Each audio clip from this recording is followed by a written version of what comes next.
Hi ಎಲ್ರಿಗೂ ಇವತ್ತು ಕುನಾಫಾ ಚಾಕ್ಲೇಟ್ನ ತೋರಿಸ್ತಾ ಇದ್ದೀನಿ ನೋಡಿ ಎಷ್ಟೊಂದು ಚೆನ್ನಾಗಿರುತ್ತೆ ಅಂತ ಹೇಳಿ ನೋಡಕ್ ಮಾತ್ರ ಅಲ್ಲ ತಿನ್ನಕ್ಕೂ ಅಷ್ಟೇ ಸಖತ್ತಾಗಿರುತ್ತೆ. ಇವತ್ತು ಹೆಂಗ್ ಮಾಡ್ತೀನಿ ಅಂತ ಹೇಳಿ ನಿಮ್ಮ ಜೊತೆ ಶೇರ್ ಮಾಡ್ತಾ ಇದ್ದೀನಿ. ಅವಾಗ ನೋಡಿದ್ರು ನಿಮ್ಮ ಪ್ರಾಡಕ್ಟ್ನ ನೀವೇ ಹೊಗಳ್ಕೊಂತ ಇರ್ತೀರಾ ಅಂತ ಹೇಳ್ತಾ ಇರ್ತೀರಲ್ವಾ, ಪ್ರಾಡಕ್ಟು ದಿನಕ್ಕೆ ಎಷ್ಟು ಸೇಲ್ ಆಗುತ್ತೆ ಅಂತಾನು ನಿಮ್ಮ ಜೊತೆ ಶೇರ್ ಮಾಡ್ಕೊತಾ ಇದ್ದೀನಿ. ನೋಡಿ ಇಷ್ಟೊಂದು ಆರ್ಡರ್ಸ್ ಇರುತ್ತೆ ನಮಗೆ ಡೈಲಿ, ಬರೀ ಕುನಾಫಾ ಚಾಕ್ಲೇಟೇ ಇಷ್ಟೊಂದು ಆರ್ಡರ್ ಬರೋದು. ಇದು ರಿಪೀಟೆಡ್ ಕಸ್ಟಮರ್ಸು ಮತ್ತೆ ಹೊಸ ಕಸ್ಟಮರ್ಸು ಆರ್ಡರ್ ಕೊಡ್ತಾ ಇರೋದು. ಕಸ್ಟಮರ್ ರಿವ್ಯೂನ ನಾನು ಲಾಸ್ಟ್ ವಿಡಿಯೋದಲ್ಲೇ ಹಾಕಿದ್ದೀನಿ, ನೀವು ಬೇಕಂತ ಹೇಳಿದ್ರೆ ನೋಡ್ಕೊಬೋದು. ಎಲ್ಲರೂ ತುಂಬ ಇಷ್ಟಪಟ್ಟು ತಿಂತಾರೆ ನಮ್ಮ ಕುನಾಫಾ ಚಾಕ್ಲೇಟ್ನ, ಮಕ್ಕಳು ದೊಡ್ಡವರು ಎಲ್ಲರೂ ಕೂಡ. ಇದರಲ್ಲೇ ನಿಮಗೆ ಎರಡು ರೀತಿ ಫ್ಲೇವರ್ ಬರುತ್ತೆ, ಒಂದು ಡೈರಿ ಮಿಲ್ಕ್ ಫ್ಲೇವರು, ಇನ್ನೊಂದು ಡಾರ್ಕ್ ಚಾಕ್ಲೇಟ್ ಫ್ಲೇವರು.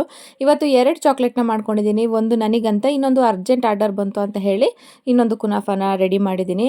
ಈ ಚಾಕ್ಲೇಟ್ ಒಳಗಡೆ ಪಿಸ್ತಾ ಇರುತ್ತೆ, ಅದನ್ನ ಬೆಣ್ಣೆಯಲ್ಲಿ ಚೆನ್ನಾಗಿ ಹುರಿದು ಬಿಟ್ಟು ಪೇಸ್ಟ್ ಮಾಡಿ ಇದರಲ್ಲಿ ಹಾಕಿರ್ತೀವಿ. ಆ ಬೆಣ್ಣೆ ಫ್ಲೇವರು ಇದರಲ್ಲಿ ಬರ್ತಾ ಇರುತ್ತೆ, ಟೇಸ್ಟ್ ಸೂಪರ್ ಆಗಿರುತ್ತೆ. ನೀವೇನಾದ್ರೂ ಆನ್ಲೈನ್ ಅಲ್ಲಿ ದುಬೈ ಕುನಾಫಾ ಚಾಕ್ಲೇಟ್ ಅಂತ ಸರ್ಚ್ ಮಾಡಿದ್ರೆ ಈ ಚಾಕ್ಲೇಟ್ ನಿಮ್ಗೆ ಸಿಗುತ್ತೆ. 500 ಕಮ್ಮಿ ಅಂತೂ ನಿಮ್ಗೆ ಈ ಚಾಕ್ಲೇಟ್ ಸಿಗಲ್ಲ. ಬಟ್ ನಮ್ಮ ತಾನ್ಯ ಹೋಮ್ ಫುಡ್ಸ್ ಅಲ್ಲಿ ನಿಮ್ಗೆ ತುಂಬಾ ಕಡಿಮೆ ಬೆಲೆಯಲ್ಲಿ ಇದನ್ನ ಕೊಡ್ತಾ ಇದೀವಿ. ನೀವೇನಾದ್ರೂ ಈ ಚಾಕ್ಲೇಟ್ ನ ಆರ್ಡರ್ ಮಾಡ್ಕೊಬೇಕು ಅಂತ ಹೇಳಿದ್ರೆ ಕೆಳಗಡೆ ಕಾಣ್ತಿರೋ ನಂಬರ್ಗೆ ವಾಟ್ಸ್ಆಪ್ ಅಥವಾ ಕಾಲ್ ಮಾಡ್ಕೊಂಡು ಆರ್ಡರ್ ಮಾಡ್ಕೊಬಹುದು. ಬಾಯ್.